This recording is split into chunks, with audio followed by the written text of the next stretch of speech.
ఈరోజు చింతూరు మండలం తుమ్మల గ్రామ పంచాయతీ పరిధిలోని నారాయణపురం గ్రామంలో ఉన్నటువంటి మంచినీటి సమస్యను పరిష్కారం చేయాలని చెప్పి ఈరోజు సిపిఎం పార్టీ ఆధ్వర్యంలో గ్రామస్తులందరూ కూడా ఆందోళన నిర్వహించడం జరుగుతూ ఉంది.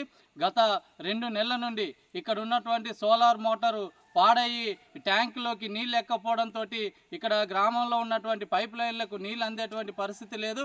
ఆ నీళ్ళ సమస్య ఉండడంతో దాదాపు చాలా దూరం వెళ్ళి ఈరోజు గ్రామస్తులు నీళ్ళు తెచ్చుకునేటువంటి పరిస్థితి ఉంది.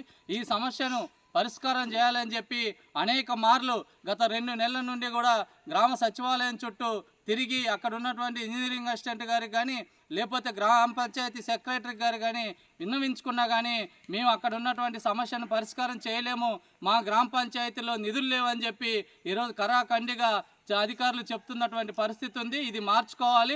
వెంటనే ఆ సమస్యకు పరిష్కారం దిశగా ఈరోజు అధికారులు ఆలోచించాల్సినటువంటి అవసరం ఉంది. ఈరోజు పంచాయతీ లెవెల్లో గ్రామ సచివాలయాలు పెట్టి ఆ పంచాయతీ పరిధిలో ఉన్నటువంటి గ్రామాల్లో మౌలిక సమస్యల పరిష్కారం కోసం మేము ఉంటామని చెప్పినటువంటి ప్రభుత్వం కానీ అధికారులు కానీ ఈరోజు చిన్న సమస్యను కూడా పరిష్కారం దిశగా ఆలోచన చేయట్లేదంటే ఇంతకంటే దుర్మార్గం ఇంకోటి ఉండదు. ఇప్పటికైనా తక్షణం పంచాయతీ అధికారులు స్పందించి నారాయణపురంలో ఉన్నటువంటి మంచినీటి సమస్యను పరిష్కారం చేసే దిశగా సోలార్ మోటార్ని బాగా చేయించాలని చెప్పి సిపిఎం పార్టీగా మేము డిమాండ్ చేస్తూ ఉన్నాం.